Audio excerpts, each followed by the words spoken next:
Well, absent a clear certainty of victory, I withdrew from the race in order to protect my colleagues who supported me, to protect them from retribution. That was why it ended the way it did. And retribution is one of the main reasons why I ran. There's a culture of intimidation, payback, fear. And I don't think our system of government, which is one of the best ever devised, requires that. I mean, our preamble of our Constitution starts out with the principles of liberty and free government. That's what's to characterize our government, and we've allowed it to be encumbered with these things that actually stifle representation of our diverse districts and constituents. And so lacking a clear, strong victory, they requested, and I sought to comply and to protect them from retribution. Well, I'd prefer not to give names, but it did go on during the campaign. It's gone on since the 83rd legislature has begun, on and off the floor. It's very real.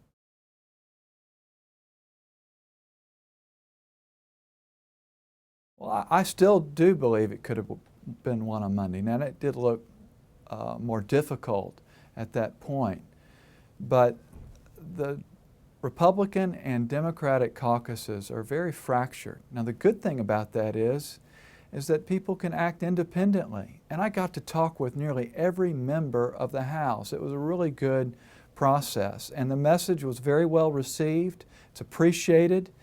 And I had hope that I could still win.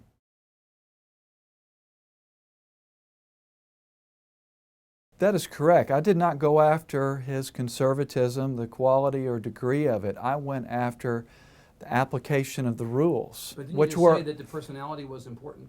Well, it is in applying the rules, and they were applied unevenly to freshmen. I know that personally. To certain bills, they were applied one way, and then the same issue on another bill that would be applied differently. And so it does matter about the person, but it's not so much even the speaker himself, it's his leadership, it's others in the leadership, and it's not characteristic of the whole present leadership. I spoke to nearly everyone, and it was appreciated. I was encouraged. They supported my message. And I've received good support even after giving the withdrawal speech on Tuesday.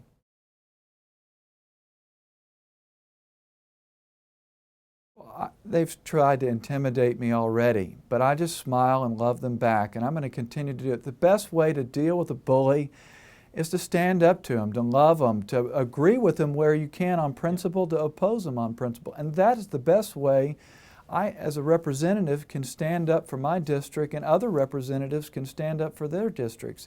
If you just go along to get along, your representation is stifled. You can't express, you can't move forward unless you're in keeping with them, and that's not being faithful. I swore an oath to uphold the Constitution and to represent my district, not to just necessarily go along with the leadership.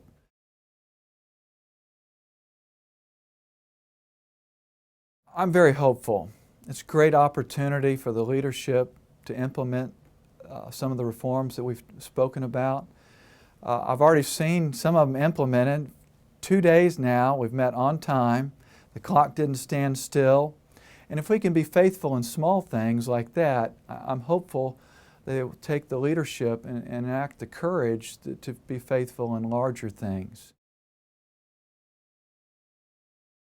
Well, just like the clock, we need an honest budget with proper priorities. We can't play games with the budget and use all the accounting gimmicks.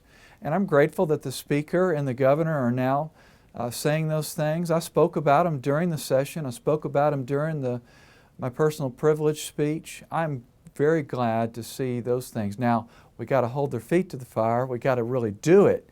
And that's not just up to the Speaker or the Governor. It's up to every member of the Texas House and the Texas Senate to make sure we have an honest budget. that we don't just say one thing and do another, but that we put the right priorities in there. Well, one thing is funding our public free schools. It says the legislature shall make suitable provision for public free schools in an efficient system. I'm not quoting it quite right, but that's the gist of it. It doesn't say the courts. It says the legislature. In my judgment, it should be an emergency item. We should fund our schools equitably and suitably and make that a priority.